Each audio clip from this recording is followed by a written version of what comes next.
How's it going, guys? My name is Cody, and I have another fight analysis video for you, this time on Axel Pettersson, hence why I'm wearing the Axel Pettersson Gambeson, because why not? So a lot of his fencing style can be characterized as very strong, technical, and of predominantly the German tradition. He also has his own YouTube channel with a lot of really great content, so I'll put a link to that in the description below. So, let's get going. This is Axel Pettersson. Keep track of him by the white socks and face mask. The parry and riposte is the foundation of Pettersson's fencing. We see him initiate the play with an Unterhau to the opponent's blade. The second it makes contact, he goes weak in the bind, allowing the blade to slide off his own, then throws an Oberhau to the head. Pettersson's initial cut is with a Krumpau to displace the opponent's blade. The second cut was a parry, but then he pulls back like he was about to make a powerful Oberhau to the head. His opponent moves his arms high in anticipation, but Pettersson strikes to the chest instead. This is a rather common strategy in Pettersson's fencing. He will initiate an attack to the opponent's blade in order to force them out of the guard they are in. He continues to apply pressure until an opening presents itself, and he can get a clean hit to the head or chest.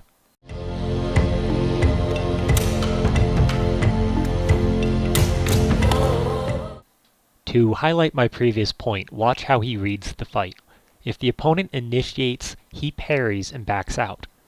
Then he initiates with an Unterhau to the opponent's blade, parries the countercut, then strikes with an Oberhau to the arms. It's formulaic and turn-based. Pettersson initiates the play knowing the opponent will immediately attempt to cut, so he maintains his distance and is already anticipating the need to parry.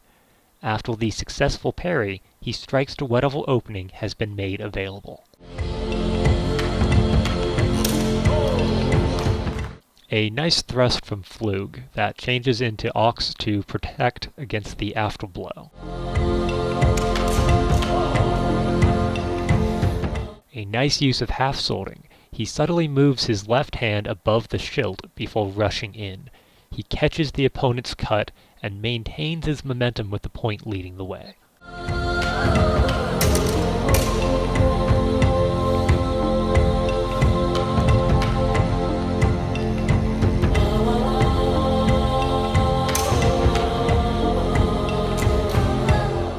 I included this clip to highlight the variety of both high and low guards utilized in his fencing. Changing positions often can provoke an attack from your opponent or serve to keep them off guard or uncertain of your next move. I consider this form of psychological pressure to be very valuable in the Zufechten.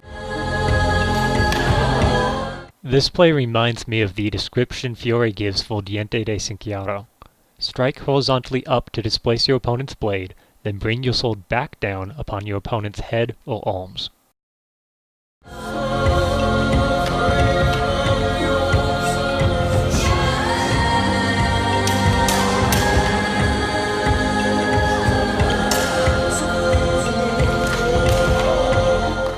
Notice how he maintains his range. He never overcommits to a cut.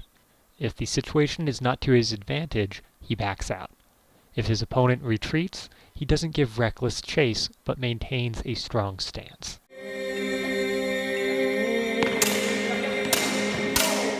Defending against the strike to the leg, he parries one cut, then a second, makes a quick cut of his own, then parries the afterblow. Even at 50% speed, it can be tough to follow. So to summarize, Axel Pettersson fences very well from the knock. He oftentimes will initiate the play by throwing an Unterhau to the opponent's blade and then parrying the response. He also maintains good measure and is almost in a turn-based style of fencing until he sees the ideal opening present itself, in which case he will consistently throw cuts or thrusts to deep targets like the head or chest.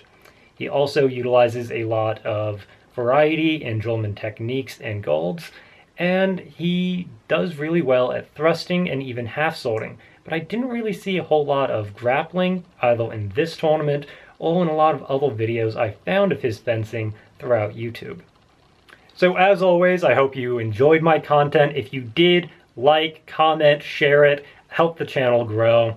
And this is usually the point in the video where I go into the top 10 HEMA attributes and I give my grade of 1 to 5.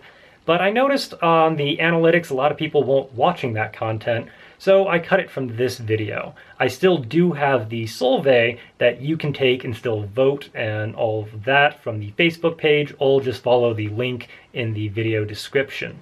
Now, if you do want to see that content, let me know, and I might just include it in a separate video from this one in the future.